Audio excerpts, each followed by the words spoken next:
Hey guys, how you doing? This is DERELL at the practice today. Um,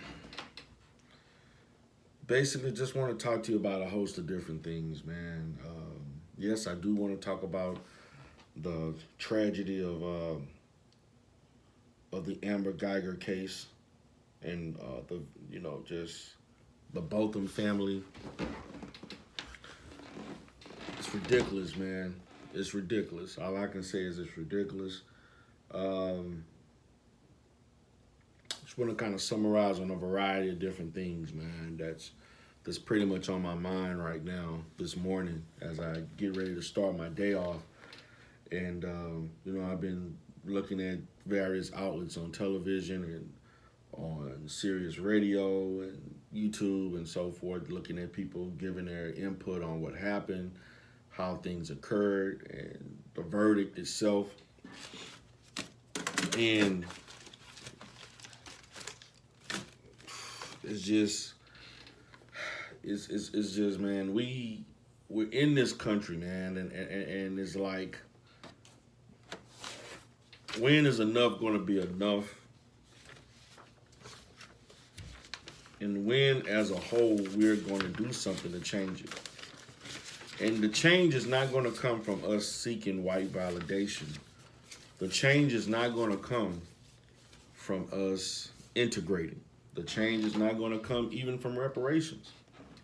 Because if you gave a Negro $1 million, he'd part ways with that $1 million in a year or less. The change is going to come when we're going to have to start thinking and acting like free people.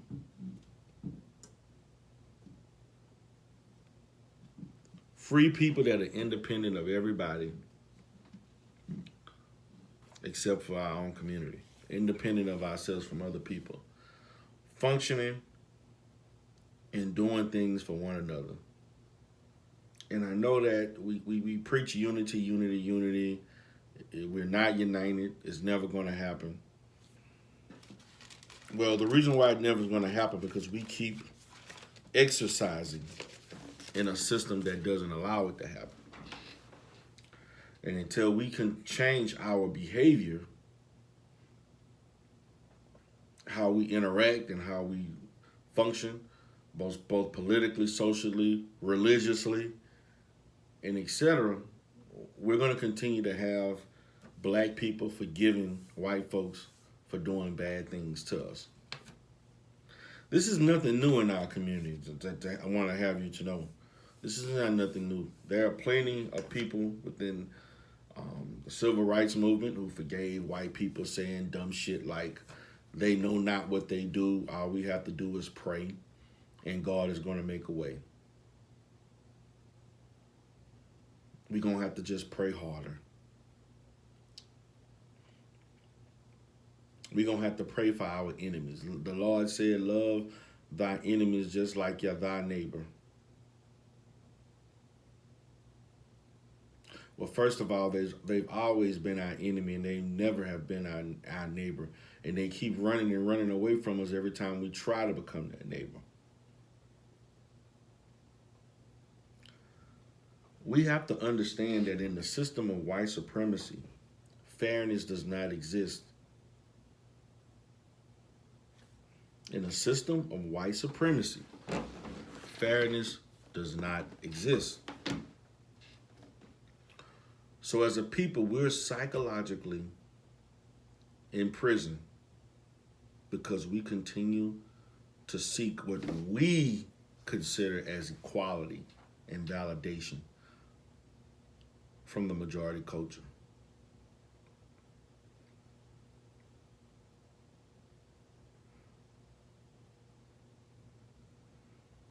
That judge had the audacity to hug this woman. Never in American history, according to many legal experts, have there been an incident of a judge hugging the murderers.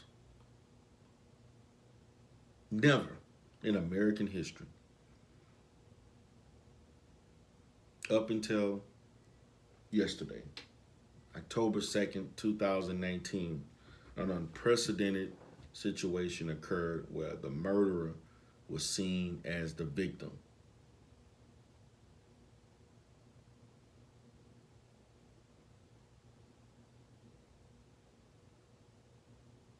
John Henry Clark told us, we have no friends.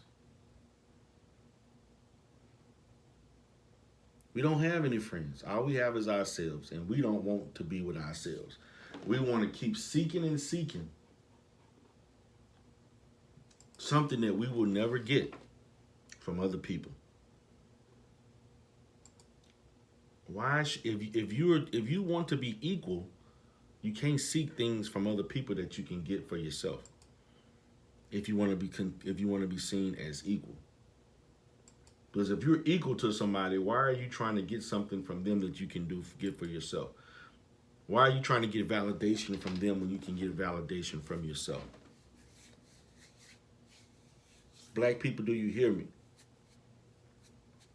Why are you trying to seek friendship, seek businesses, patronize these businesses, seek money and all these different things from other people when you can get these things from yourself? Right now, and I'm going to make this announcement, I have a business in Dallas. And I'm just going to say this was the nail in the coffin to me relocating. But I've been thinking about relocating and disbanding that location for some time. But this is the nail in the coffin. I will not be functioning in Dallas County. It's a matter of when I close it down, but it's going to happen. I've been debating it and thinking about it for a long time, but it's the nail in the coffin. I don't want to be there. I don't want to go there. I got to actually be there in 2 weeks. I don't even want to go. I don't even want to go there. I don't even want to be there. And I don't even have to deal, because number one, the reason why I don't want to be there, because when I deal with government agencies in Dallas, just like I do here in Harris County and Galveston County, I've even had to deal with the police system there, because they're all kind of interconnected. And I don't want to have to deal with them. These were the same people that when that gunman from Mesquite, Texas, which is a suburb, and at the time I was located in Mesquite, which is about 10 miles outside of Dallas, or less than 10 miles outside of the Dallas city limits, shot up those policemen down in downtown Dallas.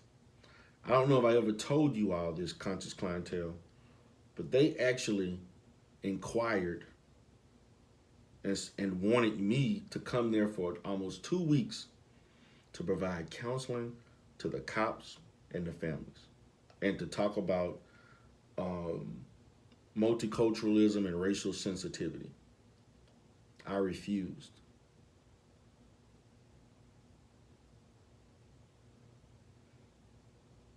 I refused to do it.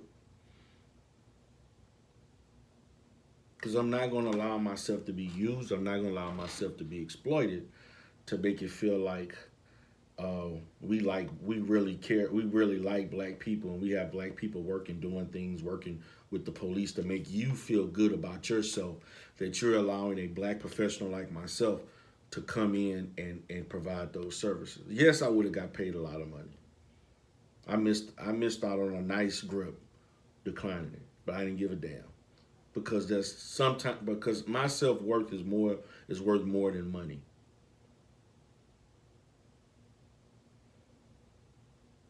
My values and my morals, who I am, is worth more than money.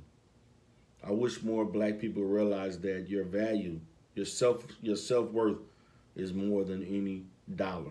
You can always make a dollar. In life, you'll come across many money grabs. Just, you don't have to accept every money grab that you encounter. I declined it. I was not about to allow myself to be used. Not about to allow myself to be hearing people talking about how they, you know, like black people and it's just bad what they did. And I have one black friend, and you know, my daughter and so has a black son or black child, and I treat him equal just like everybody else. And I don't have time for the lies, because people lie a lot in therapy. You know, that's just how it is, part of the therapeutic process, uncovering lies. So I will go into more detail with that tonight when we do the live stream. I have a lot to say. Now, this live stream is going to be strictly on Amber Guyger trial, the bullshit ass verdict and the bullshit ass sentencing.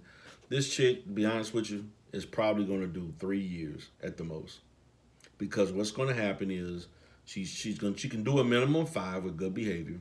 I mean, a minimum of 5 with parole. With having her parole, she can be paroled in 5 years. But the problem is that she's going to be treated differently than everybody in the particular jail she's going to be in. She's going to be given every chance to join every type of organization or service and be part of all kinds of things to patent her likability and her deeds in the jail. The coon ass brother of Botham, who got murdered, is gonna go in there and talk on her behalf. The bullshit ass crackhead black female, is gonna go in there talking about how she changed her life around because she took me out the crack house and stated, "Why are you here?" Then there are gonna be tons of other people rushing to come to her behalf. Poor, pure, black, innocent, angelic white woman. Even when she make a mistake that costs a person their life, if it was really a mistake, she's still held as the victim, and they're held with the true victim, who's dead and deceased. This is the reality we're living in, and we just don't get it. We continue to want to be friends with these people. We continue to want to have sex with these people. We continue to have strong relationships. We continue to do business when we don't even have to with these people. And then they continue to shit on us in return. That's the only way I can put it. That's the only way I can put it. They continue to kill us. They continue to lie on us. They continue to steal from us. They continue to exploit us. That's all I have to say about that, because it's ridiculous how, when tragedy is upon us, and as a white person that does it, how we respond. It's crazy.